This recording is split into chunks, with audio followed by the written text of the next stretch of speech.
इन दिनों की बात है जब मैं 7 साल की थी। मैं गोरी सफ़ेद रंगरख और नरम और नाजुक सी थी। एक दिन मोहल्ले की दुकान पर मेरी माँ ने मुझे कुछ सूदा साल फुलाने को बेचा। दोपहर का वक्त था।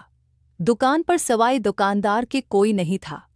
उसने मुझे मतलूबा सामान दिया और जब मैं वापस जाने लगी तो मेरा हाथ पकड़कर रोक लिया और मेरी काल पर हाथ फेरते हुए कहने लगा कि तुम कितनी प्यारी हो, बस्कट खाओगी? मैं शर्मा गए। उसने डिब्बे से मुझे 2 रुपए वाला बस्कट निकाल कर दिया और जल्दी से मेरी कालों पर एक भूसा ले लिया। मैं थोड़ा परेशान हो गई और अपना हाथ छड़ाकर जल्दी से घर आ गई। मुझे उसकी ये हरकत कुछ पसंद नहीं आई थी। भले मैं बची थी लेकिन इतनी भी नासमझ नहीं थी। बहरहाल वह बस्कट बहुत मज़े का था जो उसने मुझे खाने को दिया था। कुछ दिन बाद की बातें, उम्मी को बुखार था। उसने मुझे पैसे दिए कि दुकान पर जाओ और दाल और चावल ला के दूं। मैंने कुचरी बनानी है। मेरे दिमाग में तो कांदार का उस दिन वाला रवैया घूम गया, लेकिन मैं चूंकि भाई बहनों में बड़ी थी इसलिए मुझे ही जाना पड़ा दुकान पर। मुझसे पहले भी 3-4 गाहक खड़े थे। दुकानदार ने तसरीह सबको सोडा देकर फारिग कर दिया और जानबूझकर मुझे इस वक्त तक रोके रखा जब तक कि सब गाहक को वापस न चले जाएं।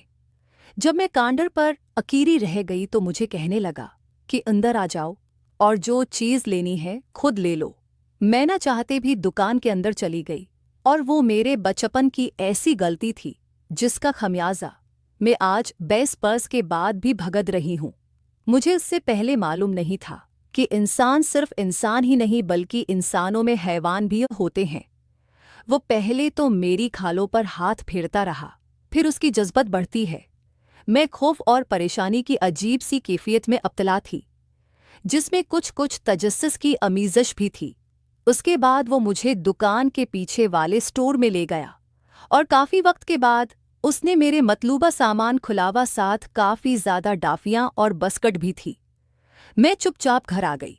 उम्मी ने जब इतनी देर बाद वापस आने का पूछा तो मेरे दिल में खौफ ज़्यादा चोर गसा आया और मैंने साफ छोड़ बोल दिया कि दुकान पर रिश्त की वजह से देर हो गई थी। उम्मी मुतमईन होकर अपने काम में मसरूफ़ हो गई और उसके बाद मैं हर कुछ दिन बाद दुकान पर जाती और बस्कट और डाफियाँ लेकर वापस आती। फिर मेरा शोर पख्ता होने लगा और एक दिन में बाले हो गई। मेरी माँ उस दिन के बाद से मुझे दुकान पर भेजना बंद कर दिया। वैसे भी अब मुझे डाफियाँ और बस्कट का लालच नहीं रहा था। हाँ, मुझे उतना अतराक होने लगा कि जो कुछ भी होता है ये ठीक नहीं है। अब दिल में एक बेचैनी जन्म ले रही थी। जैसे जैसे मैं बड़ी होती जा रही थी और मुझे जिस्मानी और जिनसी मुआमलात की समझ आ रही थी, वैसे वैसे मेरे अंदर की बेसुकूनी बढ़ती जा रही थी। आज मैं सोचती हूँ कि कार जिस दिन उसने मेरे गाल पर हाथ लगाया था उसी दिन मैं अपनी उम्मी को बता दी थी या उस दिन के बाद कभी दुकान पर न जाती। लेकिन अब पछतावे का वक्त नहीं रहा था। आज मैं 25 साल से ऊपर की हूँ, लेकिन जब किसी काम से घर से न गलती हूँ और वो कंदार आज भी मुझे मीठी मीठी नज़र से देखता रहता है, लेकिन अब वो मुझे शैतान की तरह देखता है। मेरा दिल कहता है कि काश मैं उसका मुंह नोच लूं जिसने मेरा बचपन बर्बाद करके मुझे वक्त से पहले जवान कर दिया था। मैं तो मासूम होना समझती, लेकिन वो तो समझदार था। न मुझे अपनी बेटी जैसी समझकर दरख्वास्त खा सकता था। अब घरवाली मेरी शादी करना चाहते हैं, लेकिन मैं किसी शोर शादी का नाम सुनना पसंद नहीं करती। मेरा दिल चाहता है किसी मर्द को धोखा देने से बेहतर है कि मैं खामोशी से किसी तरह चली जाऊं और कभी वापस पलट कर न देखूं। फिर सो जाती है कि वो दुकानदार भी तो एक मर्द ही था ना, जिसने अपनी बीवी को धोखा दिए था। आज उसकी अपनी 3 जवान बेटियां हैं जो रोज़ाना हमारी दरवाजे के सामने से गुजर कर कॉलेज और स्कूल जाती हैं। मैं अक्सर उनको देखकर सोचती हूँ कि कई लड़कियों को अपने बाप की करतूत पता चले कि उनका रद्द-ए-अमल किया होगा। 3 लड़कियां मेरी तरह खूबसूरत और जवान हैं। फिर एक दिन कुदरा की चुकी चल पड़ी जिसने दुकानदार को बारी पेश कर रख दिया हुआ।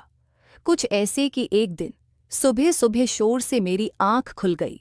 मैं आंखें मिलती हुई कमरे से बाहर आई और उम्मी से पूछा कि शोर कैसा मचाए तो उम्मी कहने लगी कि सामने नकर पर जो जमील दुकानदार है उसकी बड़ी दोनों बेटियां रात किसी के साथ भाग गई हैं। मेरा मुंह खुले का खुला रह गया। दोनों बेटियां एक साथ। मैंने हैरान